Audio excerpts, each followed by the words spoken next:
بسم الله والصلاة والسلام على رسول الله. فيديو آخر إن شاء الله من قصتي مع تعلم السياقة. وهذا الفيديو هذا إن شاء الله غادي نعطيكم نصائح مهمة بزاف بالنسبة للمبتدئين ولا اللي عاد بغاو يبداو السياقة، وايضا حتى اللي يعني شحال هادي هما تيتعلموا مازال ما تمكنوش. فبعض هاد النصائح ممكن انها تكون من بين بعض العوامل اللي تتعرقل هذا التعلم هذا. كنتمنى ان يعني فعلا الانسان يلقى او اي واحد دخل ولا على الاقل البعض منكم يلقى الافاده في هذا الفيديو هذا. وكنوجه تحيه كبيره لكاع المتابعين ديالي واللي تيعلقوا لي وتيخليو لي تعليقات كتفرحني بزاف. كنشكركم بزاف وكنتمنى لكم يا ربي الله يحقق لكم ما تمنيتو ان شاء الله. ما يجي هذا رمضان تدخل السعاده لبيوتكم كاملين، وكل واحد اللي بغى شي حاجه يحققها له الله سبحانه وتعالى. ويا ربي يدخل علينا وعليكم هذا رمضان بالصحه والسلامه والعافيه وطول العمر وزياده الرزق ان شاء الله. المهم اسمحوا لي على هذه المقدمه الطويله. غادي نبدا مع اول نصيحه. اول نصيحه غتجيكم غريبه شي شويه، وهي متعلقه بالصباط.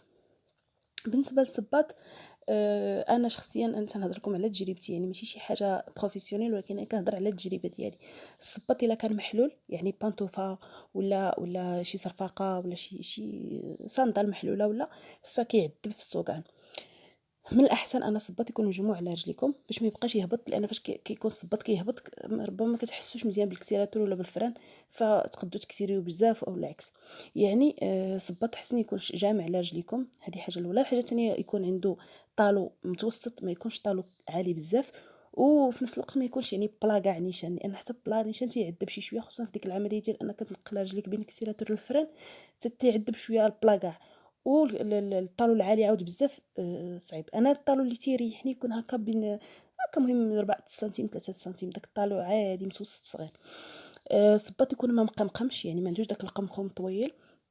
والصباط يكون كما قلت مجموع على رجل.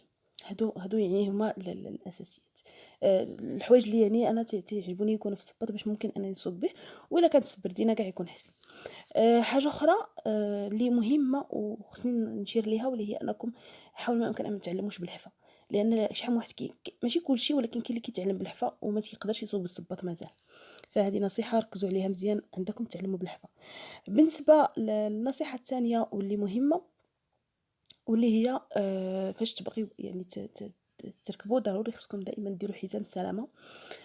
تفيريفيو المرايات، تقادوا الكرسي بعدا حزام سلامه، قد تقادوا الكرسي وتفيريفيو المرايات واش كتشوفوا كلشي، كتشوفوا المرايات ديال الجناب واش كتشوفوا مزيان، الجناب ديال الطوموبيلات اللي موراكم، وفي نفس الوقت حتى لتحت، يعني حتى التروطوار واش كتشوفوه ولا لا.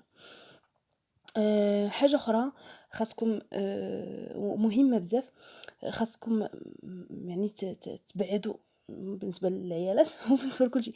خاصكم تبعدوا كل مشوش. يعني مثلا انت مشيتي تسوقي، مشيتي تعلمي السوقان، ما تديش معاك يعني ولدك ولا بنتك شي بز صغير ولا هذا، ولا التليفون، يعني تكوني متسنيه شي مكالمه ولا دي معاك التليفون. من الاحسن كاع الا درتي له سيلونس، يعني اي حاجه تشتت لك الانتباه بعدي عليها ما امكن. وحاولي ما امكن انك تركزي على السوقان. هاد النصائح هادو خصكم ديروهم حتى فاش تكونوا باغيين تمشيو دوزو امتحان ديال البيرمي. بالنسبه لي مازال ما داش البيرمي، حاول ما امكن التركيز ثم التركيز ثم التركيز، لان شحال من واحد تيكون عارف شحال من حاجه وتيرتكب خطا غير قله التركيز، تيتشتت ليه التركيز. وباش بسبب الخوف ربما، باش تحيدوا التوتر حاولوا ما امكن انكم ديروا هاد الخطوات اللي هي تلبسوا حزام السلامه، تقادوا الكرسي، تقادوا المرايات. هادشي كله ديروه بواحد يعني بالنسبه للمرايات راه في الغالب تيكونوا مزيانين، ديروه بوتيره يعني على مهل، باش حتى التركيز تيتمص. اما الا جيتو تزربتو بغيتو تزربوا، راه انا راه سبق قلتها لكم في فيديوهات الاخرين، الزربه راه ما كدير حتى شي حاجه، وين فوا كتزربوا كتضيعوا كلشي. حاجه اخرى مهمه حتى هي بزاف، واللي هي حافظوا على الهدوء الاعصاب ديالكم. راه الا كنتي معصب، انا شخصيا لدابا انا تنقولها لكم والله الا فاش تنتعصب لدابا شي مرات ما عرفتش، اما تنكسيري بزاف ولا تنرتكب شي خطا، ولا يعني الاعصاب بعدوا عليهم. الا معصبه ما تمشيش تعلمي، باش نقولها لك نيشان، معصبه غير ما تعلميش السوق. هذه حاجه مهمه بزاف. حاجه اللي ايضا غادي نقولها لك وضروري خصك ديريها، واخا صعيب باش تحققوا هذه المساله الاخيره، ماشي الاخيره، ما قبل الاخيره، صعيب باش تحققوها، ولكن انا غادي نقولها لكم وحاولوا ما امكن. واللي هي اختيار معلم السياقه. بالنسبه انك تختاري شكون اللي يعلمك، وعاده حنا العيالات كيكون عندنا واحد لو شوا، هو انك غادي يعلمك الزوج ديالك ولا الاب ديالك ولا الاخ ديالك، ولا المهم شي واحد اللي قريب ومزيان. من الاحسن ان يعلمك شي واحد قريب باش تقدري تخرجي في اي وقت وتخرجي معاه فيما وتخرجي بلاصه خاويين وهذا. ولكن حاولي ما امكن ان هذاك اللي يعلمك اللي من العائله بطبيعه الحال يكون كيعرف يعلم، ماشي كيعرف يسوق قد ما كيعرف يعلم. لان راه كاين شي وحدين كيعرفوا يسوقوا ولكن ما كيعرفوش يعلموا. هذه راه قلت لكم صعيب باش تحققوها، ولكن حاولوا ما امكن. الا كان عندكم الاختيار حاولوا تختاروا اللي كيعرف يعلم، ماشي اللي كيعرف، ماشي كيعرف يسوق وكيعرف يعلم، يعني ماشي كيعرف يسوق وصافي. حيت راه شحال من واحد كيعرف يسوق وما كيعرفش كاع يعلم داكشي اللي كيطبق. ولا ربما كيسوق بدون اساسيات، غير كيسوق وصافي زاعم، لان الرجال هما كيزعموا واخا ما يعرفوش حاجه كيزعموا. هذه حاجه. اختيار المعلم يعني شي حاجه اللي ضروريه ايضا، واخا ما مرتاحاش لكل شيء صراحه. وحاجه اخرى نقولها لكم بالنسبه لشي يعني صديقات نسميهم صديقات او متابعات اللي تيقولوا لي بالنسبه لتحدي الخوف كيفاش نتحدى الخوف وهذا. و سميتو راه الخوف غتحدايه الا تعلمتي. كيفاش غادي ديري؟ اول حاجه كنمشيو كنتعلموا في بلاصه خاويه وكنتعلم مزيان. يعني كما قلت لكم من قبل كناخذ واحد السيمانه كنبغي نتعلم خاصني نتفرغ. يعني انا مثلا بقات لي واحد 15 يوم باش ندوز امتحان، ولا مثلا 15 يوم باش عاد ندفع. وكنصحكم ما تدفعوش البيرمي بالنسبه لي ما عندهمش بيرمي، بالنسبه لي عندهم يعني هاد المساله ما كتعنيهمش. ما تدفعوش البيرمي حتى تكونوا تعلمتوا شويه في يعني تخرجوا تعلموا في الجزيره، يعني في شي بلاصه خاويه. ما تعلموش في المدينه وانتم ما عندكمش البيرمي. غادي تكونوا تعلمتوا وحيدتوا الخوف عاد باش تدفعوا، باش ما يوقع لكمش هاد داك لو تراك ديال ان خصكم تعلموا في الساعه وهذا. لان ممكن مثلا السيمانه الاولى ما نجحتش معاك تعاودي سيمانه اخرى. قلت لكم غتاخذوا واحد السيمانه اللي غتفرغوا فيها ويتفرغ حتى المعلم ديالكم. المهم نتوما تحاولوا ما امكن انكم تبروغراميوها، يعني تبرمجوا ديك السيمانه على اساس ان هذه غادي نخليوها للسياقه. علاش؟ لان قلت لكم بان الا جلستوا كتماطلوا، يعني تعلمي اليوم وتجلسي واحد السيمانه عاد تعلمي وهذا، ما عمرك ما تعلمي. انا نقولها لك بالتجربه، عمرك ما غتعلمي هكاك. خاصك تاخدي واحد سيمانه غتكفيك. الا واظبتي عليها كل نهار غتكفيك. درتي نهار وهي نهار لا ماشي مشكل، ممكن تكفيك سيمانه ولا 15 يوم معليش، نهار هي نهار لا. ولكن الا تعديتي واحد النهار راه هنايا غادي تبقاي ترجعي ازيرو. يعني هذه كوني على يقين منها. قلت غتاخدي ديك السيمانه اشنو غادي ديري؟